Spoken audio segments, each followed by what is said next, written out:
ગુજરાતી શબ્દો નામના મૂળાક્ષરો પાછળ જેનું ઉચ્ચારણ થાય છે એને સ્વર કહે છે. ચાલો સ્વર વિશે જાણીએ. અજગરનો અ, અનાનસનો અ, આગબોર્ડનો આ, આગગાડીનો આ, ઈયળનો ઈ, ઈમારતનો ઈ, ઈશ્વરનો ઈ, ઈસનો ઈ, ઉફારનો ઉ, ઉતરણનું ઉ, ઊનનું ઉ, ઉખળનું ઉ,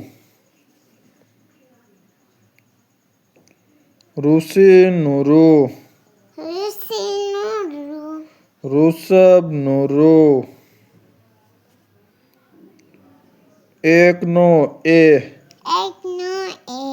એરણનો એ, એરાવતનો એ, એરાવતનો એ, ઓજારનો ઓ, ઓશિકાનો ઓ,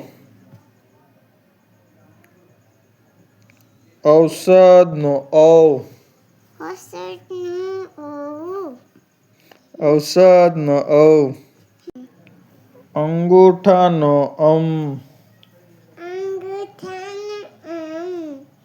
અંગૂઠાનો અમ, નમનો અમ,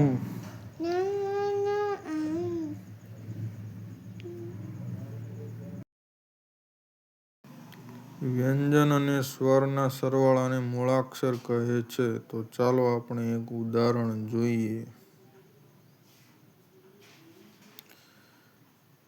અડધા રમાં અ નો ઉમેરો કરવામાં આવે તો ર બોલાય છે. અડધા રમાં આ નો ઉમેરો કરવામાં આવે તો રા બોલવામાં આવે છે.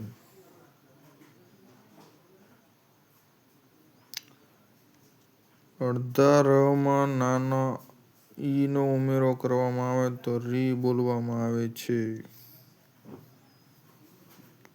અડધા રમાં મોટો ઈ ઉમેરવામાં આવે તો તેને રી બોલવામાં આવે છે.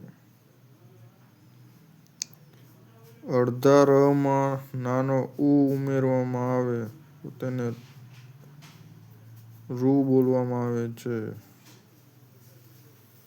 અડધા રમાં મોટો ઉ ઉમેરવામાં આવે તો તેને રૂ બોલવામાં આવે છે. અડધા રમાં એ ઉમેરવામાં આવે તો તેને રે બોલવામાં આવે છે. અડધા રમાં એ ઉમેરવામાં આવે તો તેને રૈ બોલવામાં આવે છે. અડધા રમાં ઓ ઉમેરવામાં આવે તો તેને રો બોલવામાં આવે છે. અડધા રમાં જ્યારે ઔ નો ઉમેરો કરવામાં આવે ત્યારે તેને રૌ બોલવામાં આવે છે. અડધા રમાં જ્યારે નો ઉમેરો કરવામાં આવે ત્યારે તેને રમ બોલવામાં આવે છે. અડધા રમાં જ્યારે નો ઉમેરો કરવામાં આવે તેને રમ કહેવામાં આવે છે.